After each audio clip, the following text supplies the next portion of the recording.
Everyone. आज के lecture में हम डिस्कस करने वाले हैं capitalisation, capital structure and financial structure का कॉन्सेप्ट। तो ये वीडियो देखने के बाद आपको एक बहुत ही क्लियर प्रैक्टिकल अंडरस्टैंडिंग हो जाएगी इस कॉन्सेप्ट के बारे में। सो हम स्टार्ट करते हैं हमारे फर्स्ट कॉन्सेप्ट कैपिटलाइजेशन से। देखिए, कैपिटलाइजेशन क्वांटिटेटिव एस्पेक्ट होता है एक कंपनी की फिनेंशियल प्लानिंग का, जिसे हम कह सकते हैं कि it is the total amount of securities issued by a company. Securities की अगर हम बात करें तो एक कंपनी दो तरह की सिक्योरिटीज़ इशू करती है, जिसमें फर्स्ट होती है उसके इक्विटी और प्रेफरेंस, राइट, जिसे हम शेयर्स भी कहते हैं, शेयर्स। नेक्स्ट होती है उसकी डेब्ट। ठीक है, सो कैपिटलाइजेशन क्या होता है? This is the total amount of securities issued by a company. Capitalisation term जब भी हम यूज़ करते हैं तो इसमें हम अमाउंट की बात कर रहे हैं कि how much amount is invested in the business. एक बिजनेस में कितना फंड आपने इन्वेस्ट किया है, that value is called capitalisation. For example, let's say कि अगर एक कंपनी है जिसने इक्विटीज़ इशू किए हैं 10 lakhs के, okay, and preference share capital issue की है 5 lakhs की, और इसी कंपनी ने डेब्ट सिक्योरिटीज़ यानी डिबेंचर्स भी इशू किए हैं 2 lakhs के। तो यहाँ पे अगर मुझे बताना हो कि इस कंपनी का कैपिटलाइजेशन कितना है, तो हमारा मीनिंग क्या था कि capitalisation is quantitative aspect of the financial planning, यानी कि हम क्वालिटी नहीं क्वांटिटी की बात कर रहे हैं, हम फिगर्स की बात कर रहे हैं, मॉनेटरी फिगर्स की। And it is a total amount of securities, और सिक्योरिटीज़ में हमारे शेयर्स भी होते हैं और हमारे डेब्ट इंस्ट्रूमेंट्स भी होते हैं। तो यहाँ पे कैपिटलाइजेशन इस कंपनी का कितना हो जाएगा friends? 17 lakhs। Okay, this is what we called capitalisation. Next हमारा कॉन्सेप्ट है कैपिटल स्ट्रक्चर के बारे में। कैपिटल स्ट्रक्चर जो है वो कंपनी की फिनेंशियल प्लानिंग का क्वालिटेटिव एस्पेक्ट है। क्वालिटेटिव एस्पेक्ट जो कि आपको क्वांटिटी नहीं बता रहा है, यानी कि आपको मॉनेटरी फिगर्स नहीं बताई जा रही हैं, बल्कि आपको क्वालिटेटिव वैल्यूज़ बताई जा रही हैं। हाउ, व्हाट टाइप, किस प्रकार की, किस तरह की। हमारा कैपिटलाइजेशन हमें बताता है हाउ मच, कितना फंड आपने इन्वेस्ट किया, ठीक है। लेकिन कैपिटल स्ट्रक्चर हमें बताता है ऑफ व्हाट टाइप, किस तरह से आपने उस फंड्स को एक्वायर किया।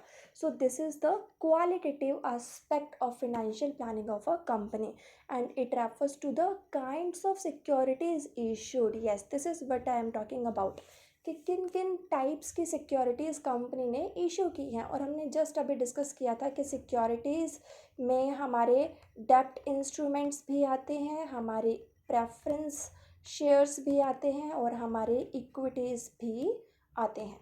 ओके, सो किस किस तरह की कितनी सिक्योरिटीज़ कंपनी ने इशू की हैं, that is what makes capital structure of a company, and their proportionate amount that make a capitalisation. के जो प्रीवियस एग्जांपल में हम डिस्कस कर रहे थे ना, 17 lakhs कंपनी का कैपिटलाइजेशन का वैल्यू था, कि इतना फंड इस कंपनी में इन्वेस्टेड है, राइट। अब इस 17 लाख में कितना परसेंट इक्विटी से रेज़ किया, कितना परसेंट प्रेफरेंस शेयर कैपिटल से रेज़ किया, और कितना परसेंट डेब्ट इंस्ट्रूमेंट से रेज़ किया, this is what we called capital structure. Thus, this is the qualitative aspect of the financial planning of a company. Let's move on. And the last concept here comes is about financial structure. Financial structure is the refers to all the sources of funds of an enterprise. Company जितने भी sources से funds collect कर रही है, वो उस company का पूरा फिनेंशियल स्ट्रक्चर बनाता है मिलके। अब बिकॉज हमने यहाँ पे हम डिस्कस कर रहे हैं ऑल सोर्सेस, तो फंड्स एक्वायर करने के हमारे पास बहुत सारे सोर्सेज होते हैं, जिसमें हमारे शॉर्ट टर्म सोर्सेज भी आते हैं, हमारे लॉन्ग टर्म सोर्सेज भी आते हैं, डेब्ट कैपिटल इंस्ट्रूमेंट्स आते हैं, हमारे इक्विटी कैपिटल आते हैं। तो ये सब कुछ क्या है? This is the financial structure. So अब अगर एक क्वेश्चन आता है कि कैपिटल स्ट्रक्चर आपका ब्रॉड कॉन्सेप्ट हुआ या फिर फिनेंशियल स्ट्रक्चर आपका ब्रॉड कॉन्सेप्ट हुआ, दोनों में से कौन मेजर है, फिनेंशियल स्ट्रक्चर या फिर capital structure. So capital structure में तो सिर्फ लॉन्ग टर्म सोर्सेज आते हैं, ओनली लॉन्ग टर्म सोर्सेज, है ना। इक्विटी, प्रेफरेंस, डेब्ट, ये सारे हमारे लॉन्ग टर्म सोर्सेज हैं फंड्स कलेक्ट करने के। लेकिन फिनेंशियल स्ट्रक्चर में हमारे short term plus long term दोनों की हम बात कर रहे हैं, क्योंकि दोनों ही सोर्स ऑफ फंड्स हैं, ठीक है। सो इस वजह से जो ब्रॉड टर्म है वो फिनेंशियल स्ट्रक्चर है। This is the major concept. It includes all short term, long term, all debt capital as well as equity capital. Next is about, it means the entire liability side of the balance sheet. Balance sheet की पूरी liability side एक तरह से आपका financial structure के बारे में आपको बताता है। सो आगे बढ़ते हैं। यहाँ पे हमारे पास एक एग्जाम्पल है जहाँ पे आपको एक कंपनी की बैलेंस शीट की लाइबिलिटी साइड दी हुई है।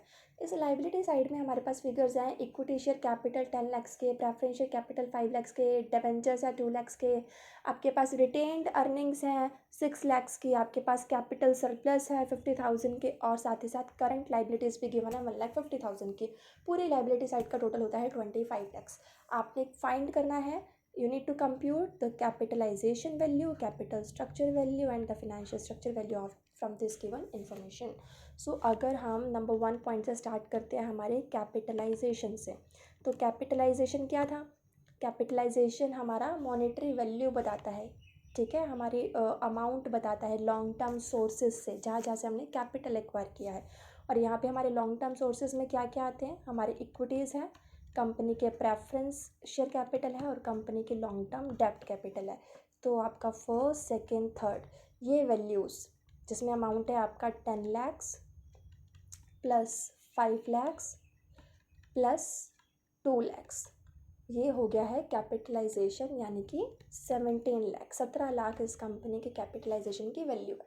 अब हमारा सेकंड पॉइंट है कैपिटल स्ट्रक्चर बताओ कंपनी का क्या है। तो कंपनी के कैपिटल स्ट्रक्चर में कंपनी के पास इक्विटीज़ हैं, प्रेफरेंस शेयर कैपिटल है, कंपनी के पास डेब्ट कैपिटल है, कंपनी के कैपिटल स्ट्रक्चर में जो सोर्स है उसमें कंपनी ने अपनी रिटेन्ड अर्निंग्स भी इन्वेस्ट की हुई हैं और कंपनी ने अपने कैपिटल सरप्लस भी इन्वेस्ट किए हुए हैं, राइट। तो ये कैपिटल स्ट्रक्चर में इनका अमाउंट हो गया है, इसका है 10 लाख एंड 5 लाख, 2 लाख एंड हमारा रिटेन्ड अर्निंग्स का अमाउंट है 6 लाख और कैपिटल सरप्लस का अमाउंट है 50,000। ओके, ये इनके अमाउंट हो गया। अब कैपिटल स्ट्रक्चर क्या बताता है, किस किस तरह का कितना हिस्सा है इस पूरे 17 लाख के कैपिटलाइजेशन में, कौन कौन से सोर्सेज का कितना हिस्सा है। तो अगर हम इस पूरे का टोटल निकालें तो हमारा यहाँ पे ग्रैंड टोटल बनता है 23,50,000, 23,50,000। अब यहाँ से हम इनमें निकालते हैं इसका प्रोपोर्शन।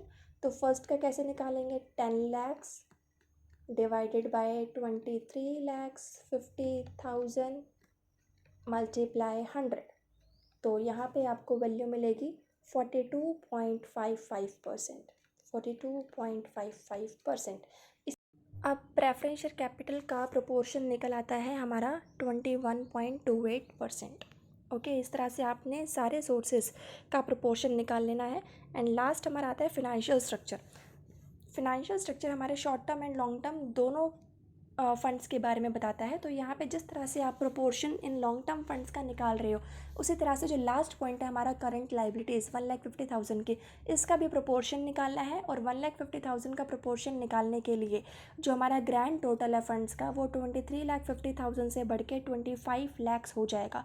और करंट लाइबिलिटीज़ का प्रोपोर्शन कितना आ जाएगा, 1,50,000 divided by 25 lakh multiply 100 means 6%, right. और करंट लाइबिलिटीज़ का प्रोपोर्शन निकाल के ये पूरा हो जाता है हमारा फिनेंशियल स्ट्रक्चर। ओके, तो हमने क्या देखा इस वीडियो में कि कैपिटलाइजेशन किस तरह से हमारे लॉन्ग टर्म फंड्स का अमाउंट बताता है जो हमने एक्सटर्नल सोर्सेज से कंपनी के अंदर इन्वेस्ट किए हुए हैं।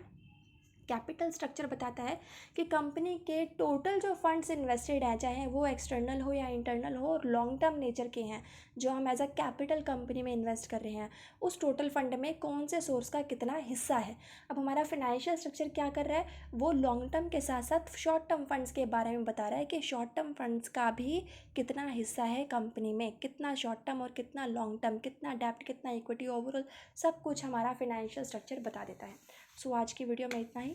Thank you, have a good day.